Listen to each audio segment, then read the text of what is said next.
Hello, my name is Ashley Bates, and I am here to talk to you about what I have learned in my public speaking class. And for the last 5 weeks, we've been learning different styles of public speaking and speech presentation. And I'd like to share that with you right now, but first I want to scan my audience.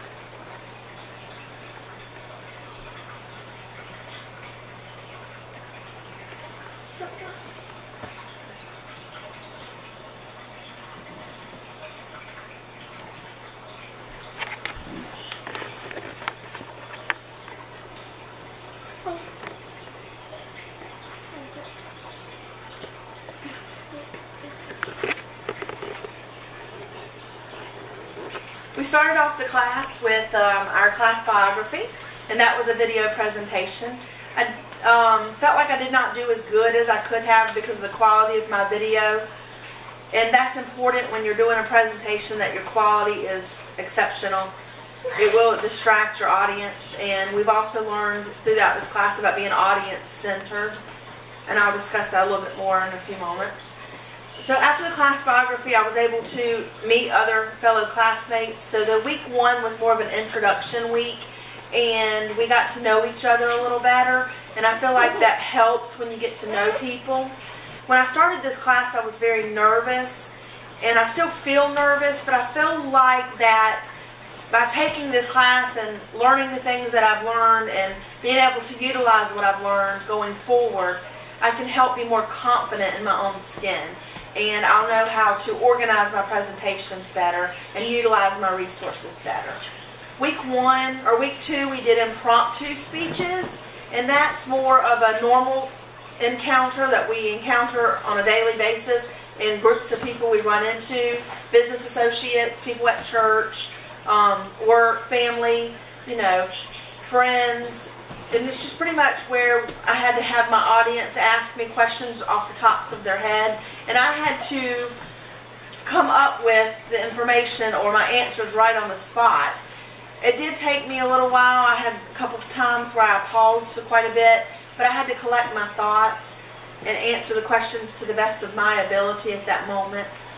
With any speech that you do, though, you need to have an introduction, a main point, body, and then a conclusion. Your visual aids will help to keep your audience centered and focused on what you're talking about. We moved into the next week, and that was week 3, and we did informative speeches. And my informative speech was more on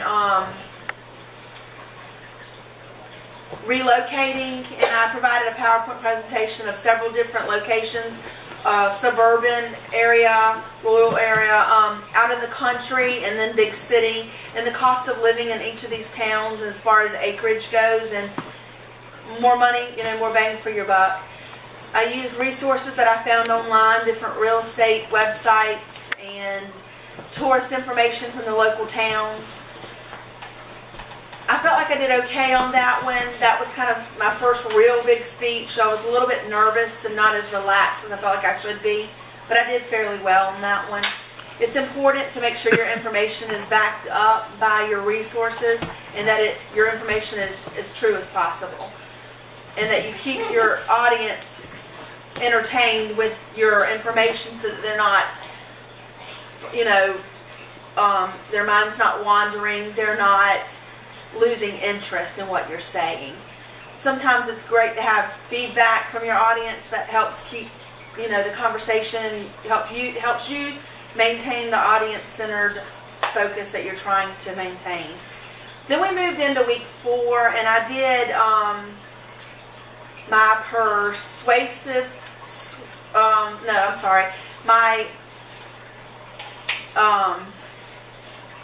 demonstration speech, excuse me. And I felt really good with this speech. I showed you how to maintain and take care of turtles and their habitat. I explained to you the situation of the habitat, how we acquired these turtles, what the turtles were, and what happens to the turtles long term.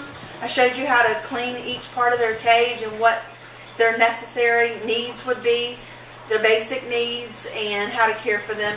I felt really good about this speech because I was on target and on time, and I knew what I was doing, and it's something that I've had really good experience with.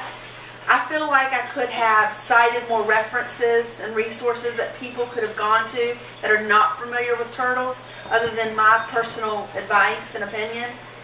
But I felt really good about that week, and I feel like the more we experience things, the more we know things, the more we can teach others and keep others interested and be more knowledgeable in what we tell them.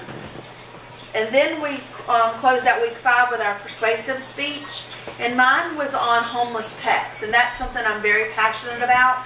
I do feel like I failed in the fact of that speech because I did not start the speech off with a bang. I finished it with being persuasive, but in the beginning it felt more informative. Nobody takes any You have to pause. That I showers. just pulled in. So I'm going to have to start over. She's fixing to walk in the door.